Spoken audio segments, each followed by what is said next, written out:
আজকে আমি অসাধারণ একটি টেস্টি চিকেন কচু দিয়ে ঝোল বানাচ্ছি। এর জন্য কচুটার খোসা ছাড়িয়ে লম্বা লম্বা করে কেটে নেব। কড়াইতে সরষের তেলে পেঁয়াজ কুচি চিকেনটা দিয়ে চিকেনটা একটু ভাজা ভাজা করে নেব।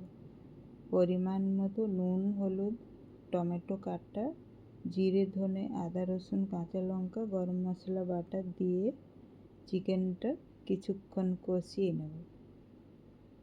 চিকেনটা একটু ভাজা ভাজা হয়ে গেলে তার মধ্যে দিয়ে দেব কেটে ধুয়ে রাখা কচু।